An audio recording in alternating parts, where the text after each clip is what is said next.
In this episode, we're delving into a topic that's critical for any executive in today's rapidly changing environment, and that is embracing uncertainty and transforming it into a strategic advantage. With the guidance of expert Katherine Templar Lewis, chief scientist with the Uncertainty Experts, we will delve into the challenges of modern leadership and the necessity of evolving today's leadership models to not only cope with change, but to thrive in it. Katherine is the founder of the all-women neuroscience studio and labs, King Studios, and she's the science lead on an exciting new interactive course, The Uncertainty Experts, part of the world's largest study in uncertainty. Katherine has spent the last 3 years working with Sam Conniff of Be More Pirate, University College of London, and Netflix on how to use both story and science to change people's relationships with uncertainty, which will allow them to worry less and do more.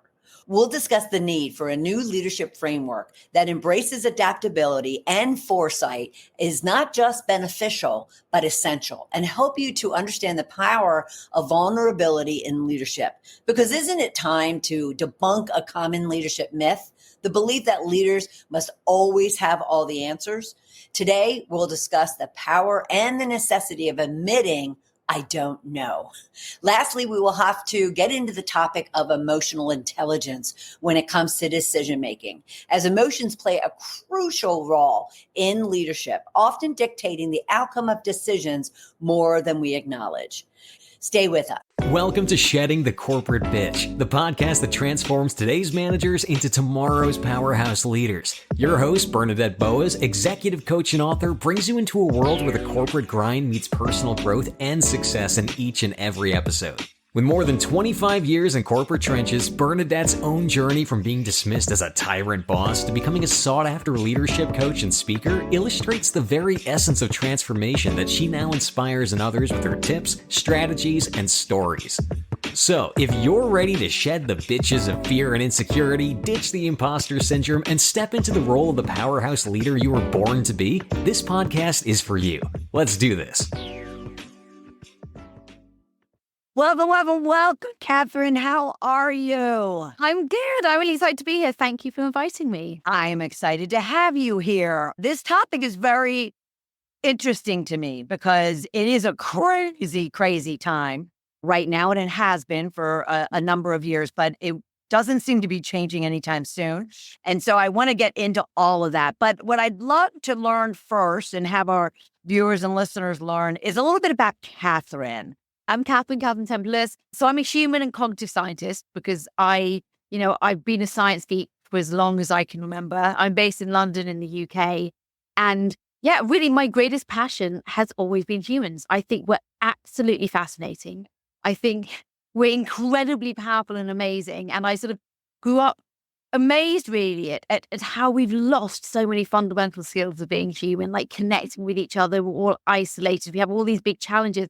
I was once described as the most recklessly optimistic person that lived in world of science. I really do believe it because I've always had this fundamental, every day when I get into a science lab, I'm blown away by what humans can do.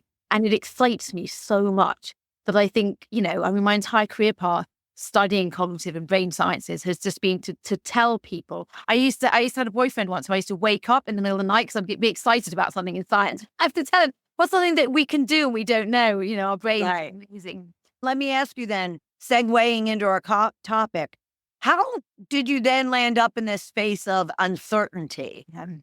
I think because I was a highly anxious person, parading around as an incredibly brave person. I used to, I was very lucky. I did my science and my academics at Oxford University, but I used to sort of have very short, spiky hair and wear loads of mascara and had half a shaved head. And I used to ride a big Ducati motorbike, all to hide the fact that I was incredibly anxious. And I didn't realize it for a long time, but a lot of the work I started to do in my academic research was looking at how do we unlock potential? I was the girl at school who teachers used to say, easily distracted, easily led astray, has lots of potential, just doesn't fulfill it. And I was devastated by that because I was like, I don't know how to unlock my potential. What does that even mean? And I think I became more and more aware that being quite an anxious person was really holding me back. It meant that I wasn't the person pushing myself forward or believing in myself, enough to speak out in a meeting or really push my ideas forward. And I think, so I was interested in your work. I think I was also under the impression, and maybe this is being British as well, that as a woman, you shouldn't be too outspoken or too pushy. And I could never find that balance. So I started really studying brains and what anxiety does to the brain and imposter syndrome and how to unlock this incredible capacity for innovation, creativity, self-belief that we all do have. We're just not taught the tools at school. Absolutely. I absolutely agree with you. Now, let me ask you though, you've been quite successful. So is uncertainty a good thing, to have a degree of uncertainty? And if so, then what are the positives and negatives of it? Yeah. It took me a long time to realize that a lot of my success had been a resilience that I naturally had in moments of change and uncertainty. And that was the real unlock. And this work for me really started to condense together when the pandemic hit. I was, my lab shut down. I was working with University College London, and people were like, how do we navigate this time of change? And I realized I was actually quite good at it. And what the research started to understand as we went and we explored more and more people out in the world facing this time of great change is that if we can accept uncertainty, we hate. Our brains hate uncertainty. They don't like to not know what's happening. But we're also living in a society where we crave certainty, and a lot of our leaders promise certainty as well. But the uncertainty is fundamental to the fabric of life. That's the Buddhist philosophy. The only certain thing is uncertainty. And we don't need to solve uncertainty to make things certain. We need to actually be able to change our relationship with uncertainty to see the opportunity within it. It's only in times of uncertainty that as human beings, we can evolve, we can adapt, we can do different things, we can try new things. In fact, we've survived this long because we're very good with uncertainty. We just, in modern world society, convince ourselves that we need certainty. So you say that we have to change our relationship with uncertainty. And yeah, if there's many out there, and I actually, when you were speaking about your anxiousness and the way that you went about life, I'm sitting there going, that was exactly who I was. But how does one change the relationship with uncertainty? Because just that idea for many triggers a whole other level of anxiousness. Yes. And safety seeking. We talk about self-sabotage in our world. And so what self-sabotage really is when we're trying to protect ourselves from things like uncertainty, and we limit ourselves instead. Everything, I work in neuroscience mainly, and everything in the world you either want to avoid or approach. And uncertainty we tend to avoid, but that does mean not speaking up in meetings, not putting forward new ideas, and things we call safety behaviors. We've all done it. There's been a moment of uncertainty, let's say at work, where suddenly you find yourself very busy in your inbox. You don't want to face it. You don't want to risk it. And the real sort of the modern research the most sort of interesting thing that's coming out of the research that we're doing, and this is research with an amazing social entrepreneur called Sam Conniff and University College London, their brain science department, is that actually, we all have a level of uncertainty tolerance that is not just measurable, but it's changeable as well. And we can change that by actually starting to understand and be aware of how we emotionally react to uncertainty. And I find this very interesting as a woman, the director of my own company and lab, and that for many, many years, I was told to take emotion out of the business world and that it wasn't going to help. And now, undeniably, the truth in neuroscience is that emotions are incredibly important to the decision-making program, ability. If we can't feel emotions, you lose your intuition and you actually make bad decisions.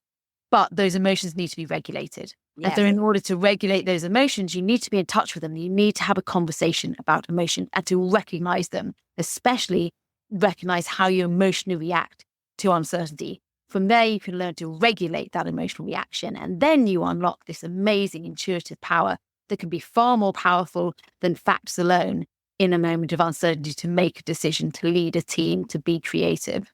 Wow. Okay, there's a lot there I want to unpack. A lot. Because first off, you're absolutely right.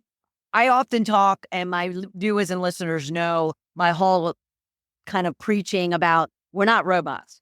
We are humans with tons of emotions, and to squelch them because we're in a work environment is dangerous, and it's very unhealthy, and it's certainly restrictive to any type of growth and success.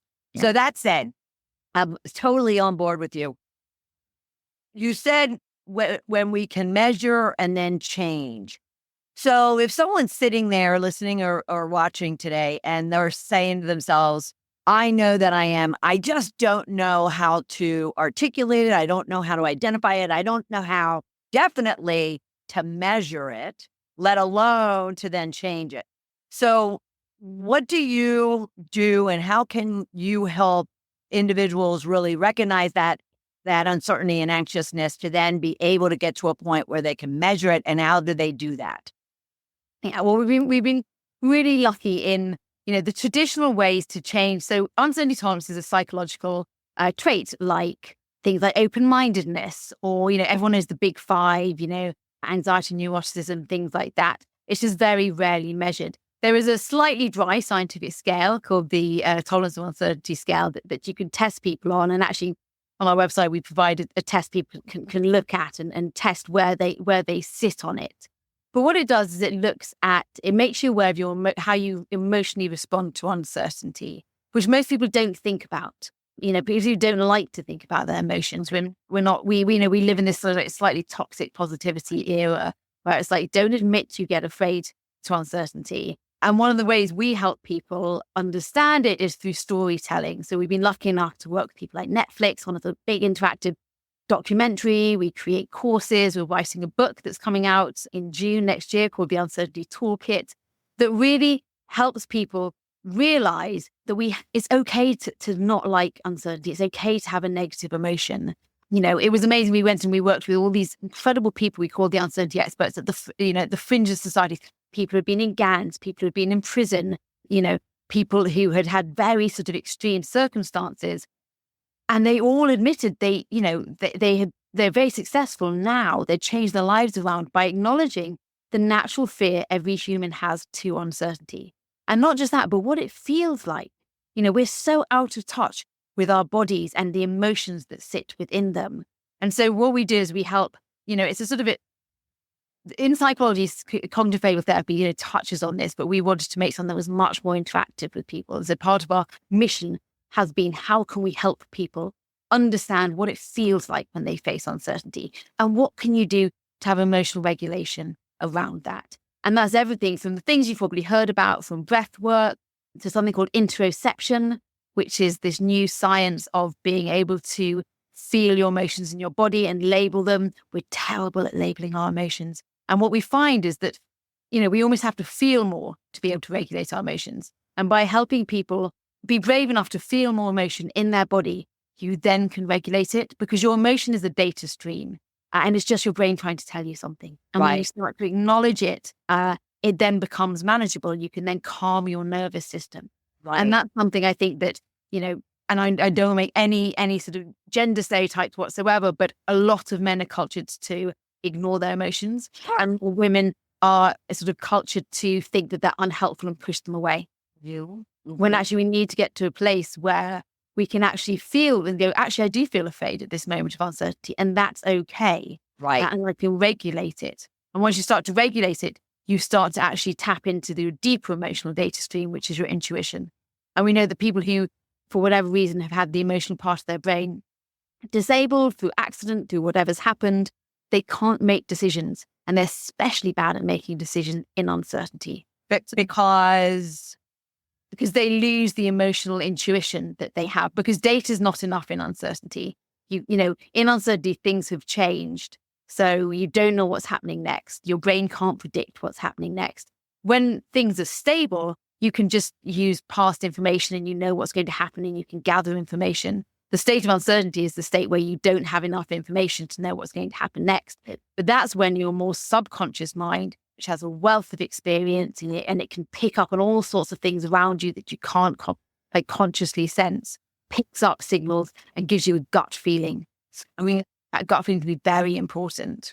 And does it also have an impact to leaders? Because when they are making decisions, especially decisions in times of like significant change and conflict and whatnot, it also has to introduce like empathy and compassion as well. So not only do they work to push through their own uncertainty and anxiousness, but they really have to put themselves in their people's shoes in order to really understand what the impact is going to be on them and make sure that they are also considering their emotions and how they're going to handle things. 100%. And that's sort of, this idea of empathy is an important leadership skill, both emotional empathy and cognitive empathy. And the emotional empathy is understanding what the team, what other people feel. And that can be incredibly important for connection and just leading and trust and building trust. And we know that the more in touch you are with your own emotions, the stronger your empathy for other people is. The more you can regulate your own emotions, the stronger your empathy is for other people. And then that cognitive empathy. Can I understand your perspective? And that's important in innovation, in creativity, in problem solving, anything that you do as a collective, the ability to see someone else's perspective as well as yours. And it may well differ from yours. And to be able to understand that is a valid perspective is incredibly important for leadership and innovation. And we know that when people can't handle uncertainty, they can't do something called perspective taking. And that's that ability to see someone's perspective. Because when you can't handle uncertainty, when you block out the fear that you get from it, when you don't process it, when you just try and avoid it, your brain becomes very narrow. It becomes the threat response brain. So you don't want to collaborate with people. You don't want to see other people's point of views. You don't want to be open to new information. Your brain becomes very small. You do what you did before. You find people whose opinions are the same as yours. You go into a sort of safety mode.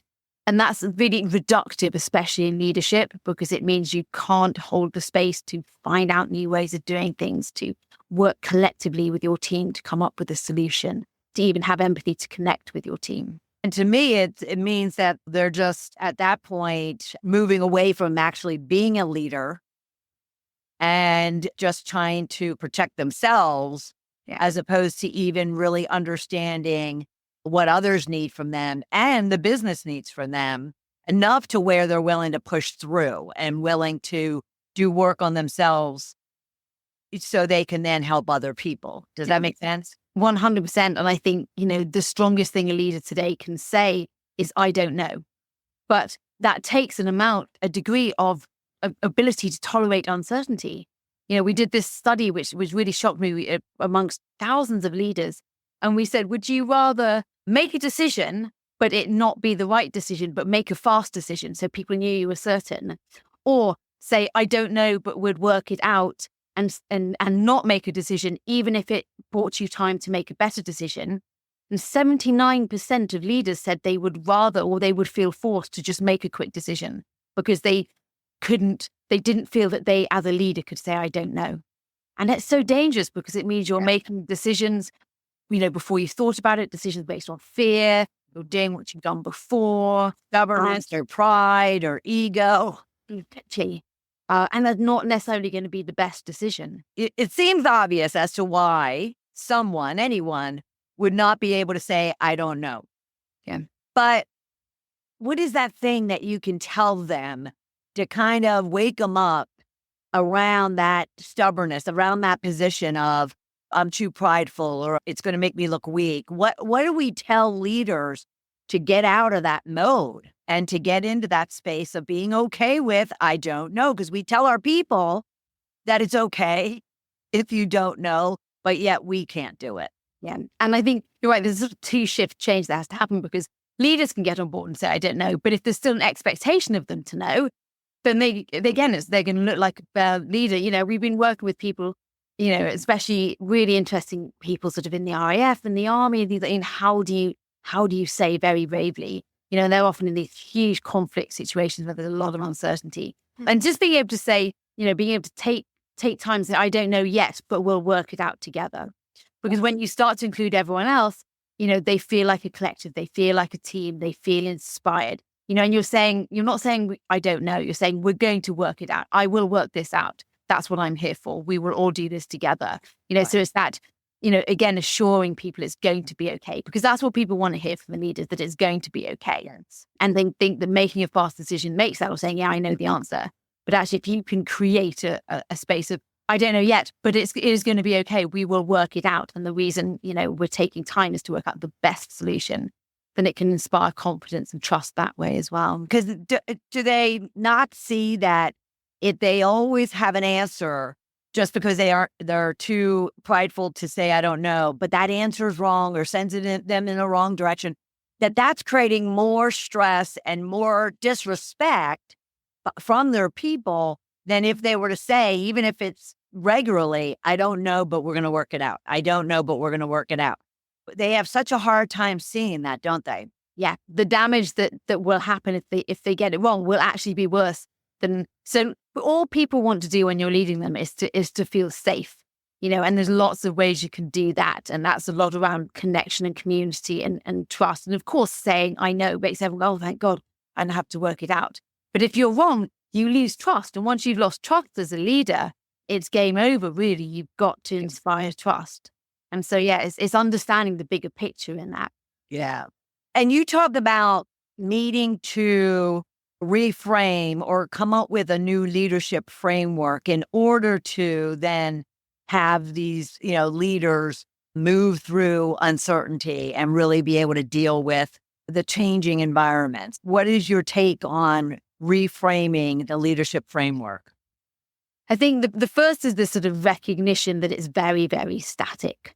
And, and almost every company is going through change at some point, right? Right now, transformational change is this sort of new key word. And so things are evolving a lot faster than they have done in the past. The first is recognizing we are in this new paradigm. There's a scale called a study, which is the World Uncertainty Index. And it says we are at the highest uncertainty that we've ever been in human history. Now, you can question that by saying everything's always uncertain. But what they mean by that is that technology is moving faster. We're in connection with more moments and more people every day than we ever have. We have micro moments of uncertainty. Before uncertainties were the weather and food resources and things like that, not getting these. Yeah.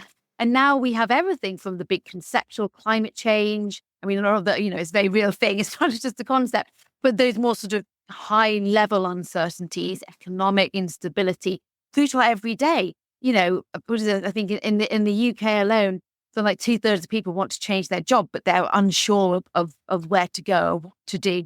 And then at home, of course, there's huge uncertainties as people try and balance families and work and all these things that is quite relatively modern. We've been looking at the sort of the reactions people have to uncertainty, and they fall into three camps. And the first is emotional and fear. The second is cognitive and fog. So people feel a sense of fear. They then get this sort of sense of confusion that we feel. It's like, oh, I don't really know what to do. And the third is stasis, which is why a lot of people feel very stuck right now. So we've been working on leadership frameworks that help recognize these three states and the tools that you can give people to move through them. And so for the fear, it's about understanding the emotional aspect of uncertainty and being supported by team leaders in this, and we see this a lot in things like sort of ED&I initiatives that are incredibly important right now. And people feel this sort of resistance to it, and they feel ashamed about that. Everybody wants the endpoint diversity. We know is incredibly important. So we've worked within companies helping people understand that the resistance you feel is not adversarial. It's not that you don't want the new type, diversity or the new transformation that's happening. You're afraid of the process of change. You're afraid of things changing around you and not knowing how to handle it and not knowing what to do. So there we're working with leadership teams to really help emotionally support people through a time of change and understand it's not adversarial to the end point, right? It's actually a resistance to being uncertain suddenly in my day-to-day life at work. And the second thing we look at is the cognitive reaction to uncertainty. So what happens in your brain, and we call that fog, where your brain loves to be able to predict the world around it. And the minute it doesn't, if it feels unsure, you work with the emotions first. Because it feels unsure, it tends to ramp up its use of bias and heuristics and makes assumptions and starts to become closed-minded and starts to cling to what it already knows. So we work with people there to facilitate forums of open-mindedness, being able to ask questions, being able to find people who have perspectives that are different to you and actually accept them and understand them. And then that opens you up in uncertainty to make more innovative decisions. And the last really is what we call stasis, people feeling really stuck in uncertainty. Right. And there we help people have more of a sort of growth mindset. We help people to look at small goals and why, often everyone has a goal that they want that they always put last on their to-do list. The thing that they really want, applying for that new job or making that big change. And it always somehow we get busy and we don't do it yet. So, everyone has that from leaders through to team members. So we work with them there to really identify what that is. And again, we're so human. Our brains are full of negativity bias, imposter syndrome, all these things telling us that we can't. So we really help people reframe the excitement of the uncertainty. Our brain's default is, I want to change careers and I want to go for this new job, but my brain will go, what if it all goes wrong? But we can actually reprogram the brain by simple exercises. What if it all goes right? What does that look like? And the brain is amazingly adaptable. And when you start feeding it more positive, this is why things like sort of manifestation and positive affirmations work, more positive scenarios, it really gets on board and it starts to look for opportunities and you find they're easier to head towards. So we work sort of in those three aspects. On that point, how can a leader cultivate a mindset that really is open to change, open to uncertainty, like you said, positivity, even that you mentioned at the very beginning? Yeah. How can do you have a tip or two that they could be doing right now to help them get out of that, not state, but it could be? Yeah. I think the one tip is recognizing negativity bias is a very real bias in the brain. And we find that a lot in things like meetings where people don't speak up, and there's different ways you can tackle it as a leader, but one is really cultivating psychological safety of making sure that people know that, failure is fine. This is, we're always competing. We forget how heavily it weighs on people that we need to come up with the right answer. Right. And so really being a leader who just loves brainstorming, who loves ideas, no matter how wild they are, and to try things out and really making people in a team feel psychologically safe, that there's no judgment, that is, obviously no company wants to fail, but having small sort of sprints, innovation sprints, where any idea goes can really help people get excited about creativity and innovation and trying things out. So really applauding people for coming up with more innovative ideas, applauding people for coming up with different perspectives rather than playing it safe can help people, and creating sort of, miniature innovation sprints, meetings where all you do is just come up with the wildest ideas that you can come up with. Again, it can cultivate that type of thinking in the brain. We call it divergent thinking. Now, is this work when you say that you help these individuals, these executives, are you going in at the executive level, or are they like, well, let's get our team on board with all of these concepts and understandings, and they're trying to avoid them themselves, but which is important because it has to trickle down. What level are you, are you being brought into to help through some of these things? Interestingly, both. And it's been a really, we started off just wanting to help individuals because, if you help someone in their personal life with uncertainty, it helps them in their career and vice versa. And I think that's the thing people suddenly realize. They're like, oh, I have the uncertainty of my parents aging as well as my uncertainty of my job stability as well. So we've been working, and then we moved in sort of we're in year 4 of this research project. And year 1 was about individuals, and it was in the pandemic. So it was like, how can we help people just have some stability in this time and build community around that? Year 2, we went into organizations, and we were very lucky to beta test our sort of interactive training programs with Lego, with Google, with all sorts of wonderful people, but working with cohorts. And then we realized that there was this sort of leadership teams as well. So now we sort of have 2 tracks really. And so, we work with Google and some big companies in their leadership range, taking groups of individuals for a couple of hours and really helping them understand and be aware of their own reaction to uncertainty and how that might be, it might be reducing their ability to be innovative, reducing their empathy, limiting them, and then understand how their teams are facing uncertainty and how that might be limiting them and unlock them. So it's really been at every level. And it's because no one sits around thinking, oh, I need to tackle uncertainty. That's only been nothing partnered. Everyone's like, we need to sit. And nor do they want to. They're like, we love certainty. Right. Based uncertainty. Right. But when you start to realize that it's continually tripping us up and limiting us, that goes back to who I was as a child. I think I was anxious in moments of uncertainty and I played safe too much. And when you play safe, because I couldn't handle the emotions, it was too much of a cost. It was, for me, when I was younger, it was unsustainable to be in uncertainty because it produced such high anxiety. When I started to understand and work, it's just a reaction. It's not a reality. It's my brain just trying to keep me safe. I could actually start to learn emotional regulation, and that I didn't realize at the time was not just helping my well-being, but helping me be more innovative, more creative. And eventually now, I run a lab, a better leader, I hope. Now, at the beginning of the conversation, you mentioned we were talking about uncertainty and how to measure it. And you mentioned something that's on your website. And I caught it as a tolerance uncertainty test. Yeah. Could you explain that?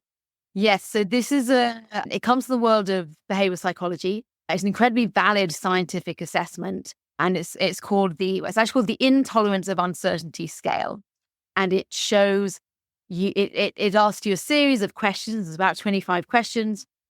It's been, tested to the nth degree within science to accurately show you a score of how much you try and avoid uncertainty versus how much you can contently and without huge anxiety be in a moment of uncertainty, be in a moment where there's a decision needing to be made or things suddenly change.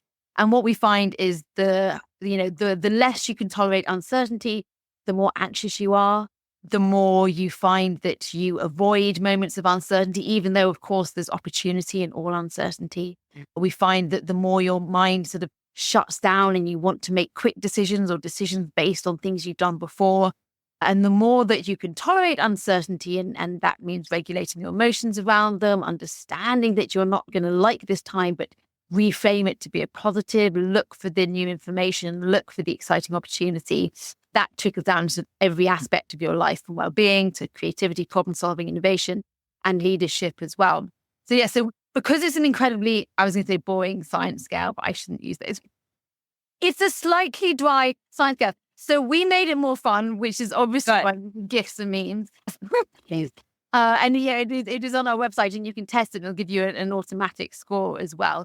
Katherine, this has been fabulous, very eye-opening as well, and has me now thinking about just even assessing my own degree, because mine's changed dramatically over the last 10, 15 years. I'm not nearly as anxious around uncertainty and change as I was at one time.